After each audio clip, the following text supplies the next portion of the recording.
วัสดีครับเพื่อนๆวันนี้ผมจะพาทุกคนนะครับมากั้นน้ำนั่นเองนะครับเพื่อจะมาหาปลาในแม่น้ำนะครับอันนี้เราก็กำลังเดินหาดูแหล่งที่เราจะกั้นน้ำนะครับที่มันมีเราต้องหาดูที่มันมีแม่น้ำสองไหลระหว่างสองทางนะครับเราต้องไปกั้นอีกทางหนึ่งแล้วก็เอาน้ำไปทางหนึ่งนะครับเดี๋ยวเราไปหาดูที่นะครับว่าจะมีไหมแถวนี้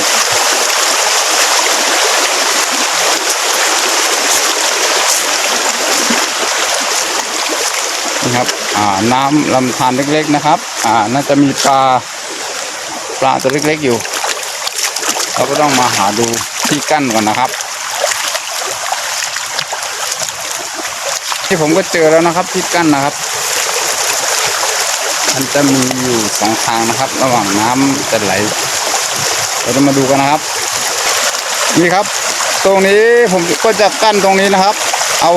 น้ำให้มันไหลมาทางนี้นะครับไหลมาทางนี้ส่วนอีกทางโน้นผมก็จะไปกั้นบนนู้นนะครับจะมีที่หนึ่งเดี๋ยวเราไปดูกัน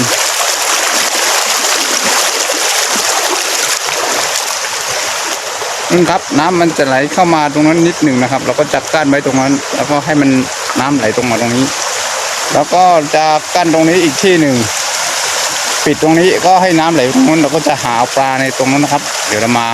กั้นน้ำกันนะครับโอเคนี่ครับอุปกรณ์ที่ผมพกมาในวันนี้ก็จะมีจอบนะครับก็จะมีผ้ายางหรือผ้าพลาสติกนั่นเองครับเพื่อที่ว่าเราจะเอามาปิดกั้นน้ำให้มันแห้งมิดชิดนะครับถ้าไม่ใช้แบบนี้เราจะใช้ดินมันก็จะไม่แห้งเหมือนกับเราใช้อันนี้ปิดนะครับผมว่าใช้อันนี้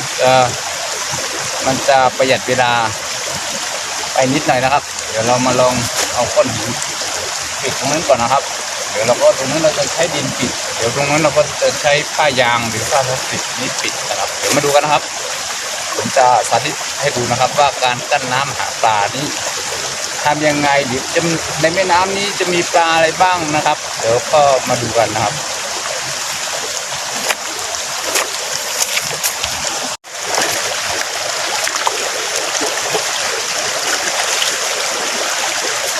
ตอนนี้ผมก็จะเอาก้อนหินที่มาปิดไว้ตรงนี้ก่อน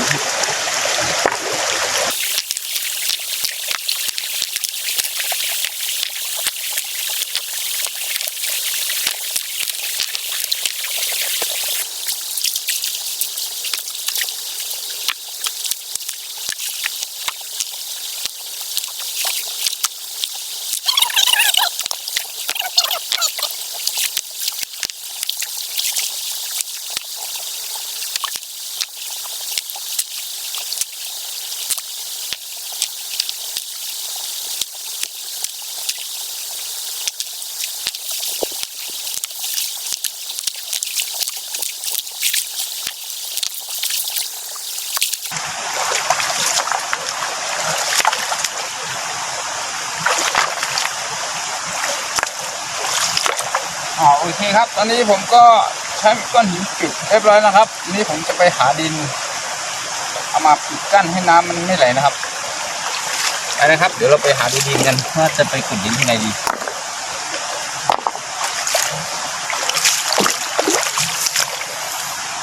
ผมว่าตรงนี้ก็น่าจะมีดิน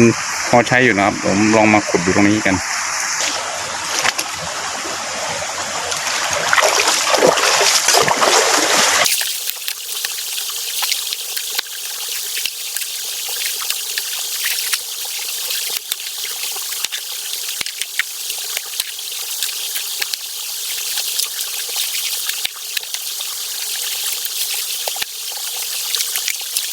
ตอนนี้จุดที่หนึ่งผมก็ปิดน้ำแห้งเรียบร้อยแล้วนะครับดูนะครับใช้ดินปิดนะครับ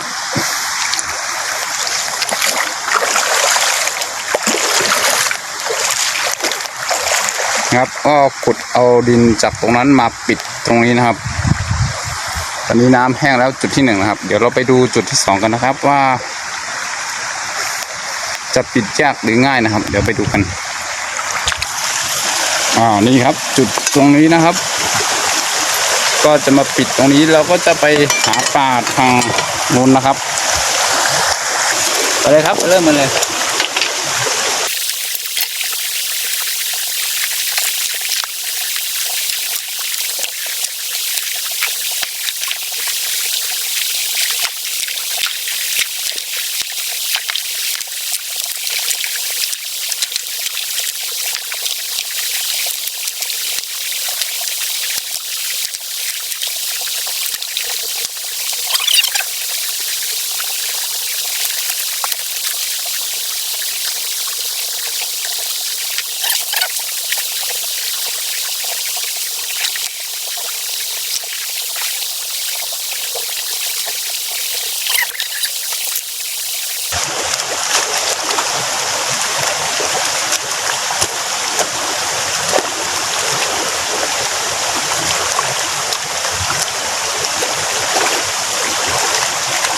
ตอนนี้ผมก็จะไปปิดทางปลา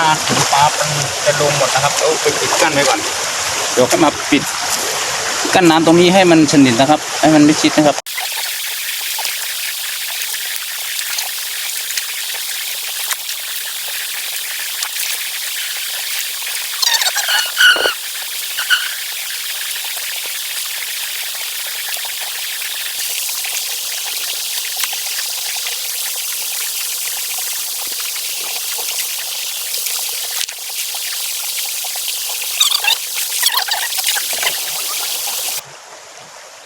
ครับน้ำก็แห้งแต่ไม่ค่อยมิดชิดเท่าไหร่นะครับเพราะว่าหารูมันไม่เจอ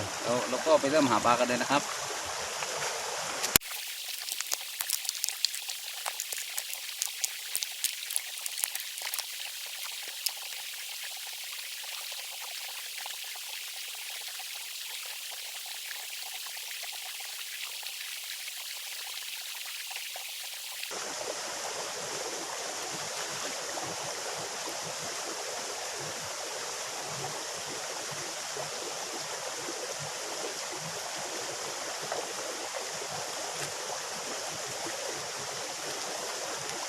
ครับจับได้แล้วนะครับปลาหลุดนานครับที่เรา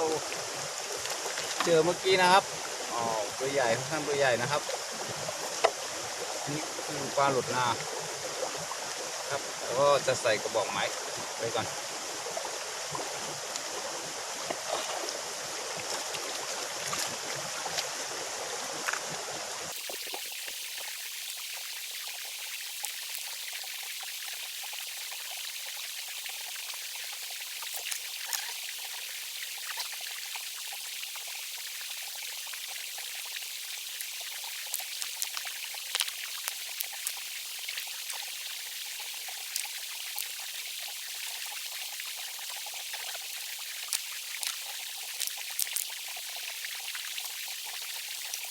ครับมันอยู่ใต้ก้อนหินนี่นะครับ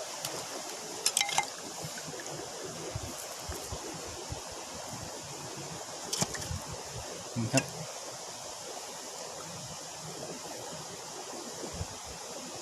ต้องดูหัวมันก่อนนะครับ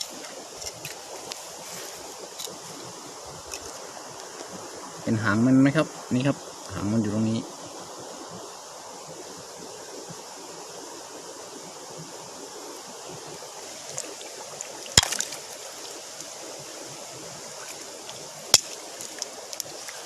แล้วมันจะหนีไปแล้วนะครับ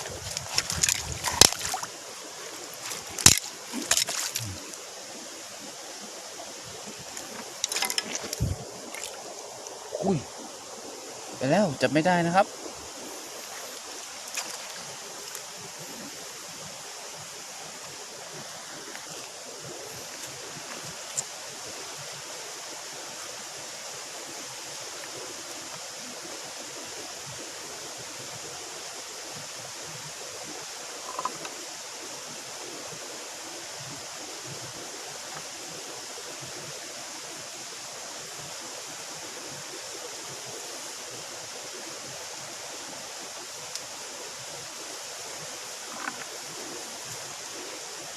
มันหลบตัวมันอยู่ในนี้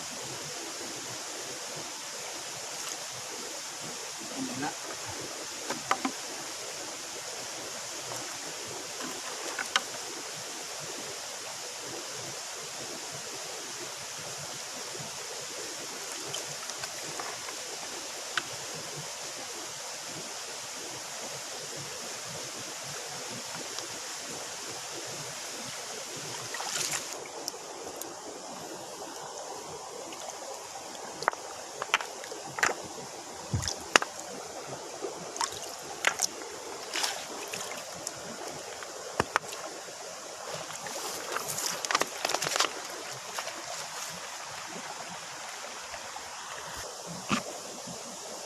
นี่ครับเจอแล้วนะครับอันนี้ก็จะเป็นลูกออสนะครับหรือเป็นฮวกนั่นเองนะครับเป็นตัวเล็กๆนะครับนี่ครับอยู่ตรงนี้อีกตัวหนึ่งนี่ครับน้ำมันแห้งแล้วมันก็เลยไปไหนไม่ได้นะครับ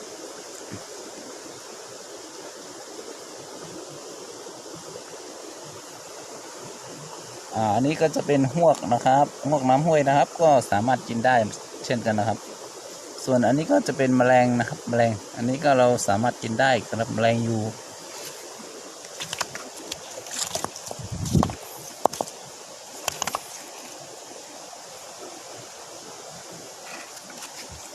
นี่ครับเรามาเจอหนอนนี้ครับหนอนอันนี้ก็กินได้เช่นกันนะครับอันนี้เขาเรียกว่าหนอนอะไรก็ไม่รู้นะครับแต่ภาษาไทยใหญ่เราเรียกว่าด้วงแงบนะครับอันนี้เราก็ได้แมลง1 ตัวด้วง1 ตัวแล้วก็พวกฮวกหรือลูกออสนั่นเองนะครับเดี๋ยวเราลงไปหาดูที่อื่นกันนะครับอันนี้ที่ผมจับได้ก็ผมจะใส่ไว้ในกระบอกไม้ไผ่นี้นะครับ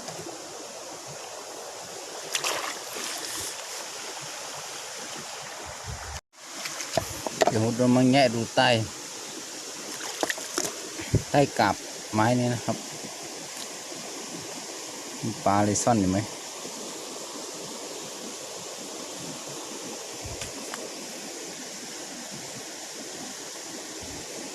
ไม่มี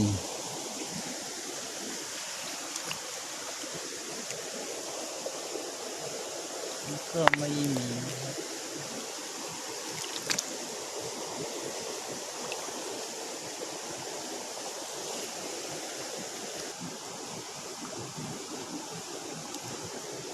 นี่ครับพวกได้1 ตัว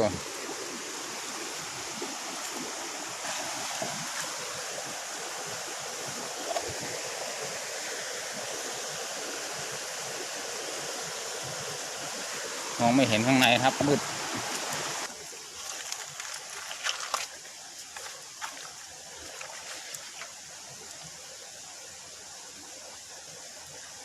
มันออกไปแล้ว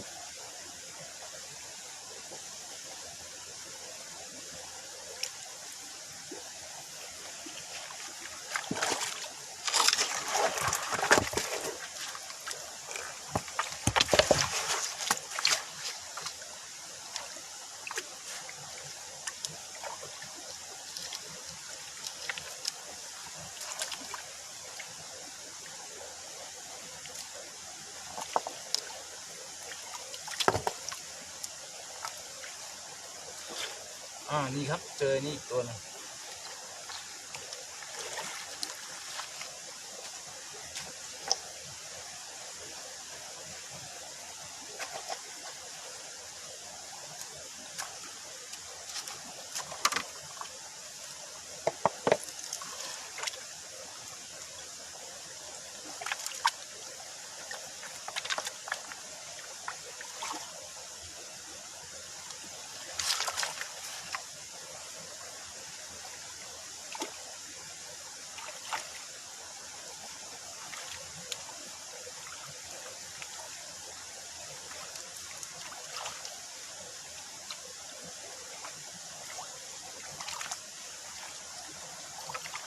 ลงไม่ได้แล้วนะครับหนีไปแล้ว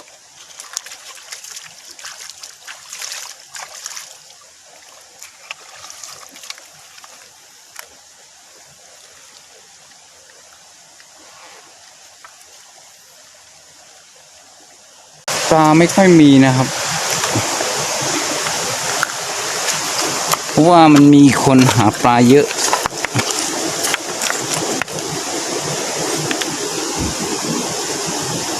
เจอแต่แมลงนะครับแมลงแตบนะครับเนี่ยเป็นแบบนี้อันนี้ถ้ามันกัดนี่ก็เจ็บมากเลยนะครับนี่อันนี้มันมีพิษด้วยนะครับ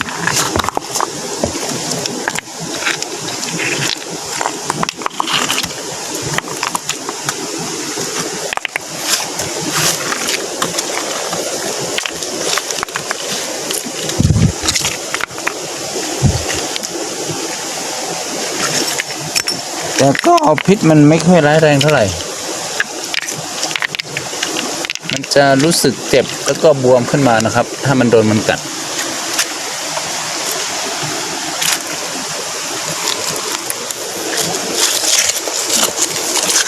นี่ครับเจอไอ้ตัวนี้อีกแล้วนะครับตัวนี้ก็มันมีเขี้ยวคมๆเห็นไหมครับถ้ามันกัดแล้วมันรู้สึกเจ็บเหมือนกันนะนี่ครับพวกครับลูกออสนะครับเจออีกตัวหนึ่งอุ้ยมันงับมือผมแล้วนะครับนี่ครับลูกออส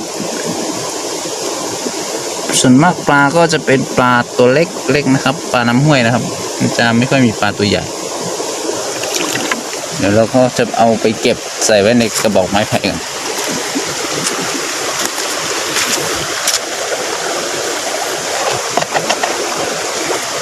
ครับวันนี้ผมก็ได้พาเพื่อนๆมา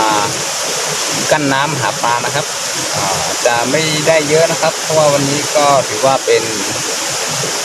ามากั้นน้ำดูปลาแล้วกันนะครับวันนี้มันก็ไม่ได้ปลาเยอะเท่าไหร่ได้ปลาก็ไม่กี่ตัวนะครับว่าได้ปลาโดดหนึ่งตัว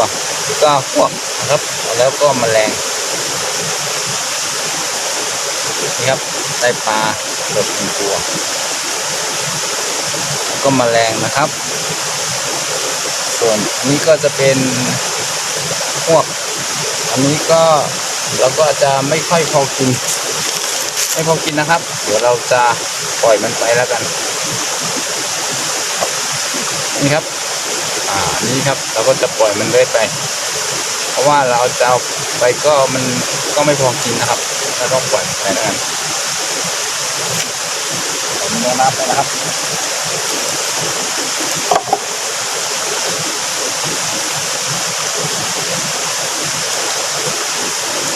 ถ้าเกิดว่าเราได้เยอะเราก็สามารถเอาไปทำเป็นอาหารได้เหมือนกัน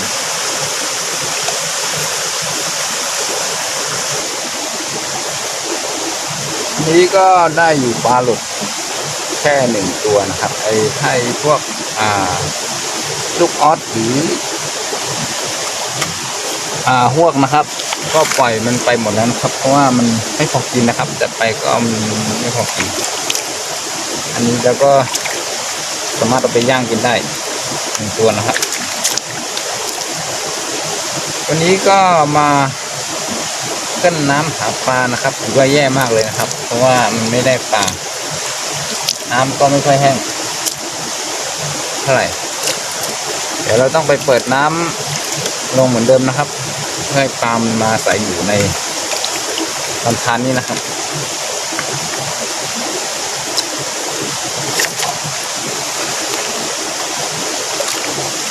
ไปครับเดี๋ยวเราไปเปิดน้ำกันทีนี้ผมก็จะมาเปิดน้ำให้มันไปที่เดิมไหลไปทางเดิมเหมือนกับที่เดิมนะครับนี้ก็ต้องมาดึงเอาผ้าพลาสติกของเราออกแล้วก็เอาแบบกับข้างล่างนะครับ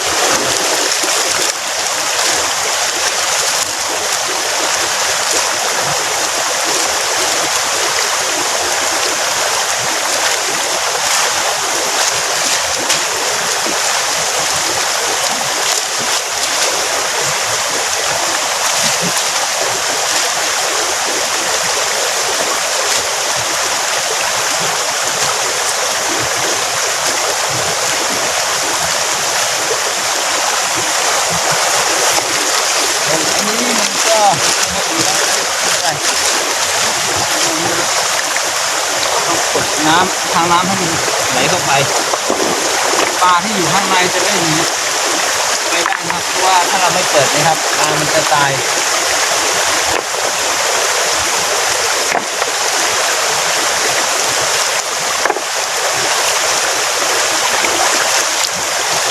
วันนี้ผมพาทุกคนมา